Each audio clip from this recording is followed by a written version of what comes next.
그러니까 왜 이스라엘들은 왜 이걸 못 지키는 거야? 막 이게 이런 마음이 사실 있었거든요. 이 쉬운 거를 왜 이렇게 안 하는 거야? 근데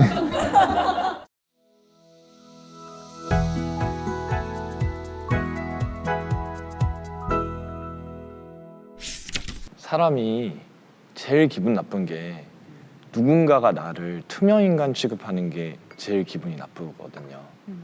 그러니까 차라리 나한테 화를 내고 불만을 이야기를 하는 게 낫지, 나를 아예 없는 사람 취급하면 내 존재 자체가 부정당하는 거기 때문에 그게 제일 모멸감이 심하잖아요.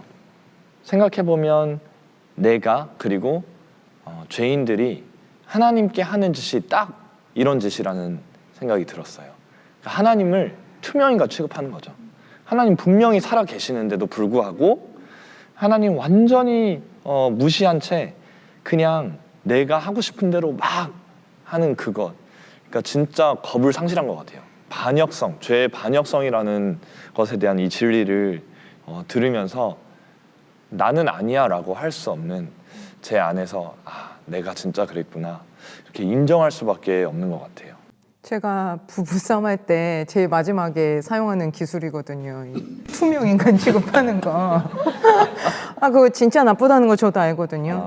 근데 제가 죄를 지을 때 하나님을 내가 이렇게 대했다고 생각을 하니까 진짜 소름이 끼치도록 좀 찔림이 있어. 맞아요. 이거 당하면 진짜 힘들어요.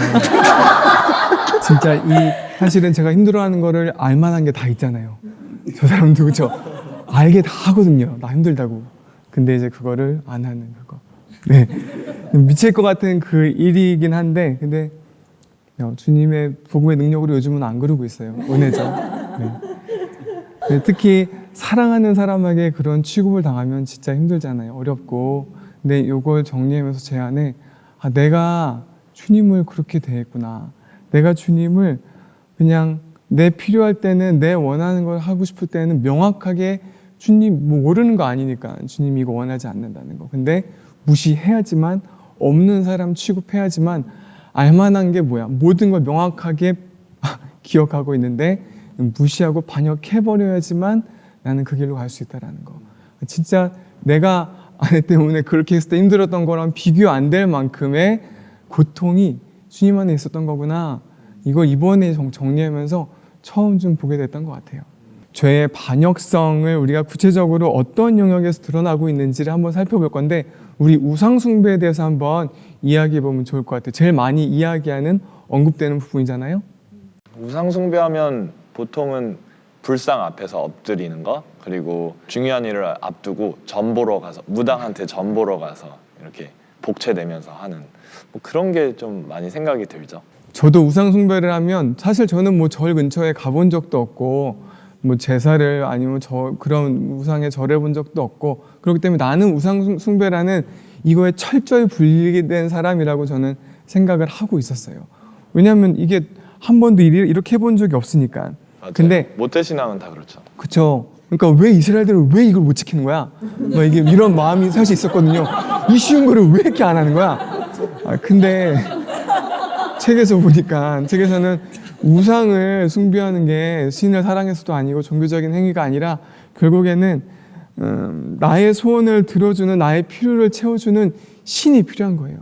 내 육체의 원함을 충족시켜줘. 하나님의 말씀은 다 나에게 어긋나고 하지 말라는 거 하고 싶고 하니까 그 하나님은 반쪽만 원하고 나머지 나의 원하는 것들을 채워줄 신을 스스로 만들어 놓고 그 육신의 원함을 채우기 위해 하는 게 우상 숭배다라고 말하는데, 이게 만약에 우상 숭배면 제 삶은 온통 우상 숭배로 꽉 차 있는 그런 삶이구나라는 게 좀 보여지는 시간이었어요.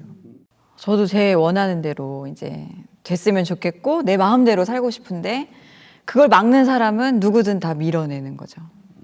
아이들을 키우면서도 내가 원하는 대로 못하게 하는 그런 상황에 제약받고 한계를 짓는 모든 것들이 다 나 중심적으로 생각하다 보니까 정말 그렇게 되는 것 같아요. 하나님까지도 밀어내는 그런 모습을 보면서 우상 숭배가 뭔가 보이는 무언가에게 절하고 그것을 숭배하는 그런 것에만 제한되는 게 아니라 내가 원하는 걸 얻기 위한 거였구나.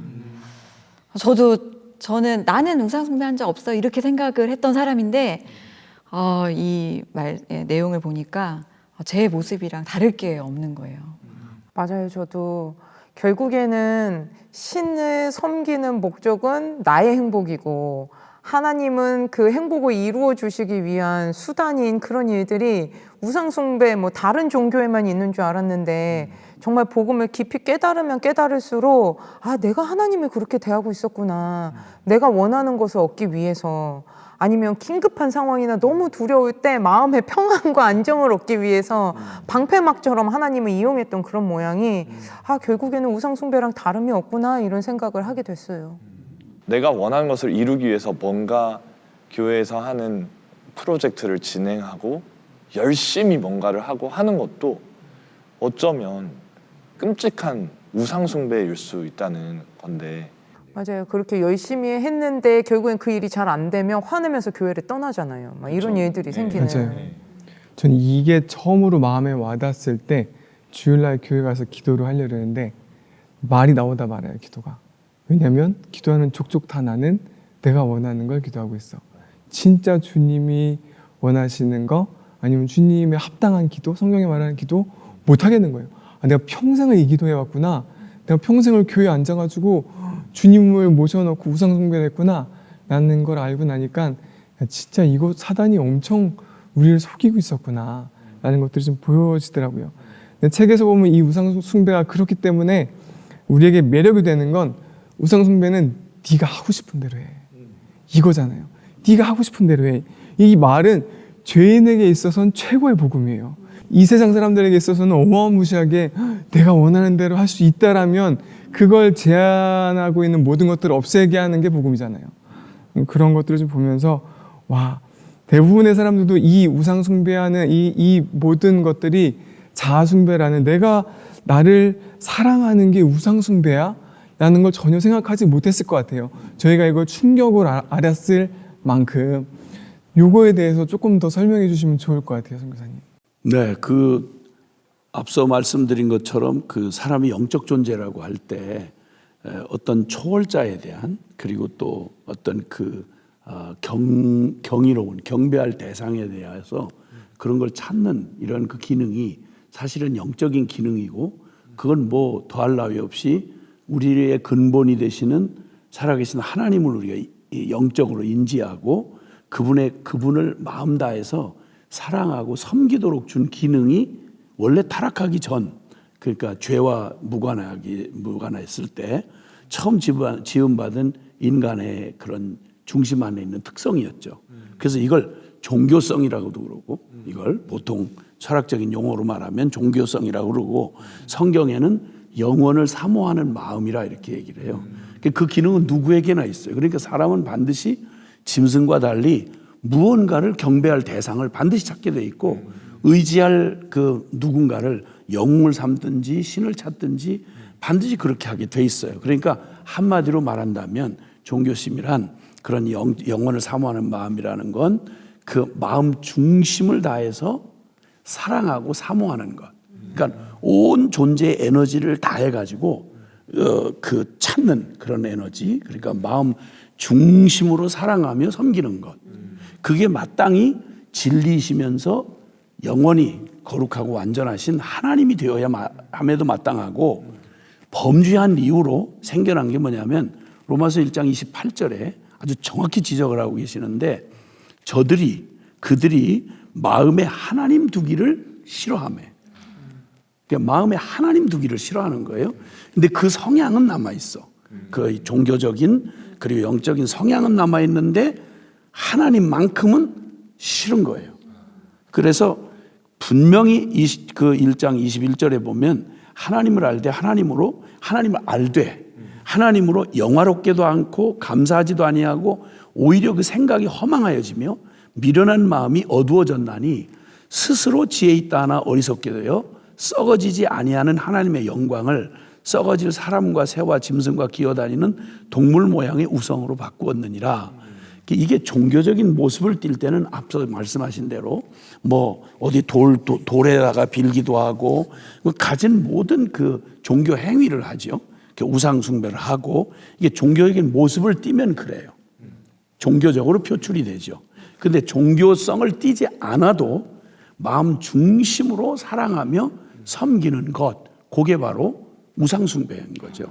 그래서 이 골로새 3장 그 5절에 보면 땅에 있는 지체를 죽이라. 음란과 부정과 사욕과 악한 정욕과 탐심이니 탐심은 우상숭배니라.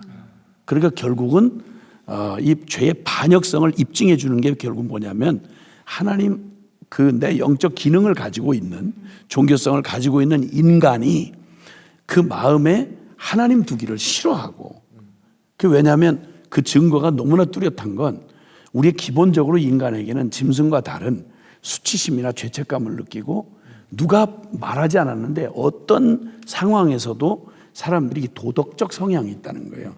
그래서 말하자면 나쁜 것보다는 좋은 거, 악한 것보다는 착한 거, 거짓보다는 정직한 거, 이게 옳다고 하는 일을 부정할 인류는 없어요. 그게 다 기본적으로 누가 가르쳐 준 것도 아닌데 이런 도덕적 기준을 가지고 도덕성을 가지고 태어나는데 놀라운 건 하나님의 말씀인 이 성경의 진리를 하나님이 말씀해 주신 10계명만 생각해 봐도 하나님의 말씀을 누구도 어떤 인간도 아주 왜곡되고 비틀어진 사람이 아니라면 기본적으로 양심이 소리를 질러요. 맞다고. 그게 맞는데 성경이 말하는 모든 말씀이 전부 내 원하는 나의 만족과 유익을 추구하는 내가 마음 중심을 다해서 나를 사랑해서 나의 만족과 유익을 추구하는 일에 전부 반대가 되는 거예요. 이 하나님과 이 진리가. 그러니까 성경 말씀 듣기 싫은 거예요. 그래서 자꾸만 해라 하지 말라는 말로 들리니까 해라. 아니 저절로 하면 하라고 할 필요가 없죠. 그리고 지가 싫어서 안 하는 것 같으면 하지 말라고 할 필요가 없죠. 근데 이 성경이 전부 율법이 하나님의 말씀이 해라 하지 말아로 돼 있어요. 근데 그게 전부 희한한 건 아무리 도덕적인 것 같은 사람도 성경이 부담되는 이유가 뭐냐면 내가 하고 싶은 건 정확하게 하지 말라 그랬어. 그리고 내가 하기 싫은 건 어떻게 정확하게 하라고 하는지 몰라.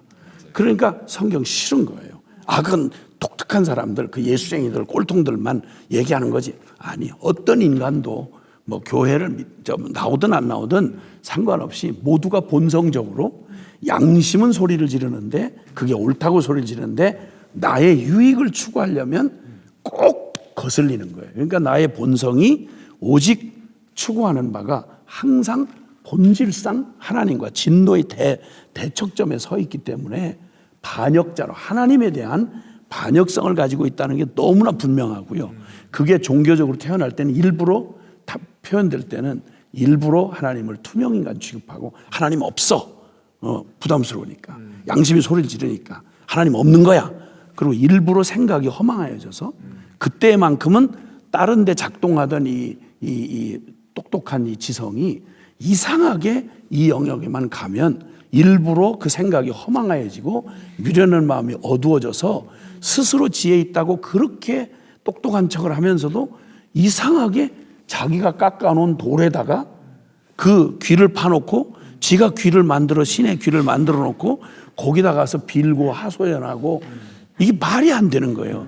어떤 나무는 패다가 그 떼가지고 방을 덮이는데 어떤 나무는 깎아서 신이라고 나를 축복해달라고 빈다. 이거는 상식으로도 안 맞고 이상한 요 영역에만 가면 특히 하나님과 진리에 대해서만큼은 이런 이상한 일을 하는 거예요. 그게 왜 그러냐? 내가 원하는 이 일을 못하게 막으니까.